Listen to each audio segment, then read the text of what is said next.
No juzguéis para que no seáis juzgados. Hay cristianos que dicen que debemos juzgar y otros que no. A menudo he oído que no debemos juzgar a nadie en el sentido de que no debemos reprender o denunciar a ninguna persona que esté haciendo las cosas mal, sino que debemos solamente orar y esperar el juicio final para que Dios se encargue. Una actitud que puede considerarse escapista pues el mal no es erradicado, pero vamos, Jesús dijo que no hay que juzgar. Quienes piensan de este modo citan Mateo 7:2.1 que dice no juzguéis, para que no seáis juzgados, o también Romanos 14:13. Sin embargo, en la Biblia encontramos otros textos que señalan que sí debemos juzgar, Juan 7:24, 1 Cor.2:2.15, ¿contradicción? Claro que no, pues todos los textos se enmarcan en su respectivo contexto y se refieren a situaciones distintas. Primero que todo, ¿qué es juzgar? 8 Según el diccionario de la RAE, juzgar se puede definir como, 1. Dicho de la persona que tiene autoridad para ello, deliberar acerca de la culpabilidad de alguien, o de la razón que le asiste en un asunto, y sentenciar lo procedente. 2. Formar opinión sobre algo o alguien. En el primer caso, el juzgamiento se aplica a la figura de un juez, el cual tiene autoridad para deliberar sobre la situación de un inculpado y puede dictar una condena. En la Biblia, hay un solo juez que define la sentencia de los hombres para la eternidad, y ese es Dios. Nosotros en ningún caso podemos juzgar a una persona para determinar una sentencia sobre su destino eterno, es decir, nosotros no estamos facultados para enviar al infierno no enviar al cielo a nadie. Esto respecto al juicio eterno, pero hay otras situaciones en las que sí estamos facultados como iglesia para sentenciar o condenar falsas doctrinas, malas prácticas, e incluso personas en caso de expulsión. En el segundo caso tenemos algo más cotidiano que se refiere al uso de nuestra opinión respecto a alguna persona o cosa. Por ejemplo, cuando decimos este hombre es de confianza, estamos haciendo un juicio de opinión positivo respecto a una persona. La Biblia no prohíbe esta práctica, de hecho es necesario hacerlo para detectar a los lobos rapaces y falsos maestros, Mateo 7:2.15-16, 2 Cor.11:2.13, 2 Pedro 2:2.1. Apocalipsis 2:2.2. Así y todo, no es llegar y juzgar a la ligera, sino que hay que hacerlo con justo juicio, Juan 7:24. 2. ¿Se puede juzgar según la Biblia? Si nos vamos a las Escrituras, encontraremos evidencia suficiente como para determinar que el juzgamiento no es un pecado, sino que es algo que llega a ser incluso necesario para la Iglesia. Para comenzar, veremos algunos versículos bíblicos que algunos han interpretado como pruebas en contra de esta práctica. 2.1. No juzguéis, para que no seáis juzgados, Mateo 7:2.1, Lucas 6:37. Si leemos todo el capítulo 7 de Mateo, nos daremos cuenta que el texto no se refiere a no juzgar nunca nada, sino que enseña que no debemos juzgar cuando estemos con el mismo pecado.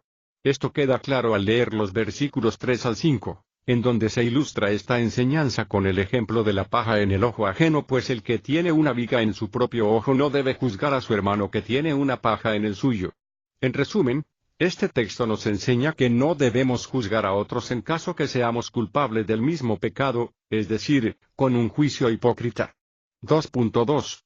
No nos juzguemos más los unos a los otros. Romanos 14:13, el texto nos señala que no debemos juzgarnos por cualquier motivo, sino específicamente en el caso de encontrarnos con situaciones de no mucha importancia que van ligadas a la cultura de cada cual o de opiniones personales sobre temas bíblicos no fundamentales.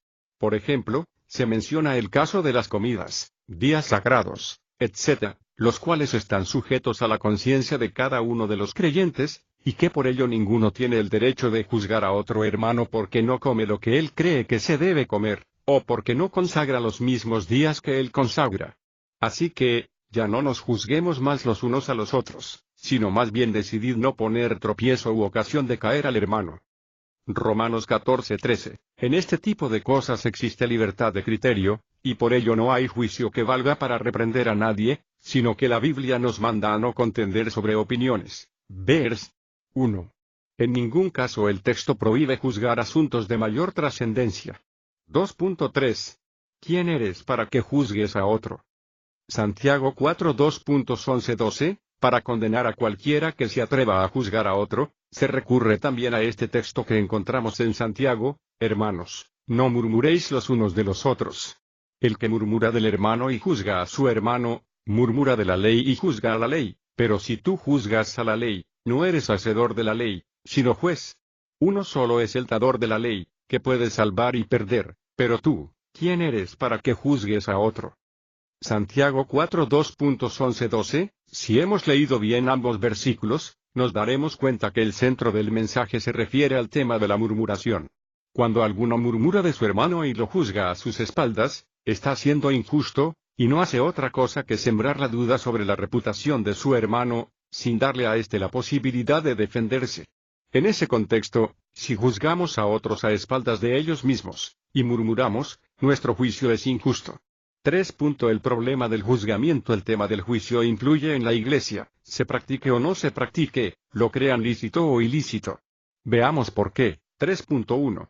El juicio entendido como pecado, no se practica. Cuando la Iglesia llega a la conclusión de que no hay que juzgar, se queda sin mecanismos para implementar disciplina entre sus miembros, ni defensas contra lobos rapaces que se infiltran en medio del rebaño, pues si no hay juicio, tampoco hay reprensión ni corrección. La congregación que no aplica discernimiento ni juicio va en camino a la apostasía y a su destrucción. Veamos un ejemplo recurrente: ¿qué pasa cuando el pastor de una iglesia pierde la orientación espiritual y cae en apostasía? ¿Qué pasa si le enseña a apostatar a todo su pueblo? ¿Qué pasa cuando le entra la avaricia y empieza a estafar a los miembros de su iglesia? Casos hay muchos, y lamentablemente son pocos los que se atreven a dirigirle la palabra a ese líder con tal que corrija su camino. Entonces, ante casos como estos, es necesario discernir si está bien o mal juzgar lo que hacen los líderes de este tipo de iglesias. Y si juzgamos que la cosa va mal, es necesario reprender con mansedumbre al que está guiando a todos por un camino incorrecto. Y una última pregunta: ¿qué ocurre si nadie juzga? 3.2.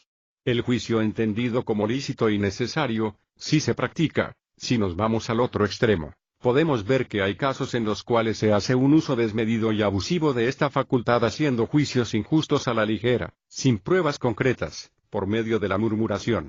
Realmente llega a ser impresionante la facilidad que tienen algunos para difamar a sus hermanos en la fe, y lo peor es que muchas veces lo que dicen no tiene ninguna prueba fidedigna. La única prueba que se suele manejar no es otra cosa que me lo dijo tal persona, la cual lo supo de otro al cual también le contaron. Otro mal uso del juicio es cuando algunos se obsesionan tanto con el tema, que hacen del juicio su estilo de vida, llegando a preocuparse hasta del más mínimo detalle con tal de denunciar apostasías donde en realidad no las hay. Viven mirando a los otros, pero no así a ellos mismos. Unos verdaderos fariseos modernos. Esto también es injusto y un problema que debe ser corregido. Este problema se da con frecuencia en iglesias de estilo conservador y legalista. 4. Ejemplos bíblicos de juzgamiento. Ejemplos bíblicos que avalan la práctica del juicio, justo juicio, hay muchos, pero mencionaremos solo 2. 4.1.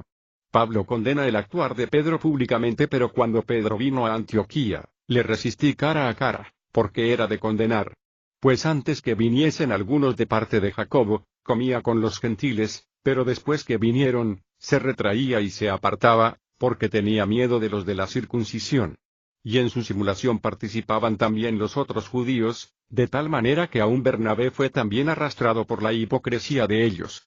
Pero cuando vi que no andaban rectamente conforme a la verdad del Evangelio, dije a Pedro delante de todos: si tú, siendo judío, vives como los gentiles y no como judío, ¿por qué obligas a los gentiles a judaizar? Gálatas 2:11-14. En este pasaje bíblico, el apóstol Pablo discierne el incorrecto actuar del apóstol Pedro, sí, Pedro, y juzgó tal hecho como digno de reprobación y hasta de condenar. Es así como vemos a Pablo reprendiendo duramente a Pedro en público, y eso que Pedro era uno de los grandes líderes de la iglesia. ¿Cómo se tomaría una escena como esta en estos tiempos? Sin duda más de alguno diría que Pablo no tuvo amor, que fue muy juzgón, etc. Lo cierto es que su comportamiento fue el correcto, ya que todos los presentes también fueron corregidos de lo que el mismo Pedro les estaba incitando con su falta. Pregunta: ¿qué hubiese ocurrido con Pedro y todos los que con él estaban si Pablo no condenaba la situación? 4.2. Natán reprende al rey David. Entonces dijo Natán a David: tú eres aquel hombre. Así ha dicho Jehová, Dios de Israel, yo te ungí por rey sobre Israel, y te libré de la mano de Saúl, y te di la casa de tu señor, y las mujeres de tu señor en tu seno, además te di la casa de Israel y de Judá, y si esto fuera poco, te habría añadido mucho más. ¿Por qué? Pues, tuviste en poco la palabra de Jehová, haciendo lo malo delante de sus ojos.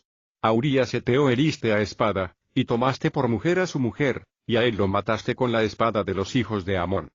2 Samuel 12 2.79. Acá vemos un ejemplo del Antiguo Testamento en donde el mismísimo rey de Israel, el ungido de Dios, el gran David es reprendido por un siervo de Dios llamado Natán. En estos tiempos cuando un siervo de Dios se atreve a reprender a un líder de la iglesia al tal se le acusa de irse contra el ungido. Pues bien, acá vemos que Natán, a pesar de juzgar y reprender con dureza a David, nos damos cuenta que esto fue completamente necesario ya que David se arrepintió de su pecado y se volvió a Dios. Pregunta, ¿qué hubiese ocurrido con David y todo el reino si Natán no condenaba la situación? 5. Conclusión. La práctica del juicio no es malo ni tampoco un pecado, siempre y cuando se haga un uso correcto del mismo, es decir, como Dios manda a través de la Biblia. Si vamos a juzgar algo, siempre debemos hacerlo con misericordia, justicia y con todas las evidencias necesarias. El juicio como herramienta es completamente necesario y útil para resguardar al rebaño de lobos rapaces, o bien para aplicar disciplina. Pero ojo con los excesos. Por lo general, el hombre se resiste al juicio cuando es pronunciado contra él. Cuando alguien lo reprende, tiende a reaccionar con un abierto rechazo, tal como fue rechazado Lot por los habitantes de Sodoma y Gomorra. Génesis 19 2.9, o Moisés cuando increpó a un hebreo que maltrataba a otro. Éxodo 2 2.13-14. No nos desanimemos si nos hallamos en esta situación, antes debemos asumir que somos seres falibles y la corrección es buena medicina. En lo cotidiano, a veces juzgamos a un hermano porque alguna de sus actitudes o hechos no nos parecieron bien del todo, y cuando se comparte esa opinión con otros sin el implicado presente, acarrea murmuración. Lo que se hace en estos casos es hablar directamente con el hermano, Mateo 18:15, y evitar la murmuración. Por esto y por mucho más se debe hacer uso del juicio de una manera prudente y justa. Sobre la manera de aplicar un justo juicio, hay mucho que decir. Por ahora lo dejaremos hasta aquí, a ver si en otra publicación seguimos tratando este interesante tema. Dios te bendiga.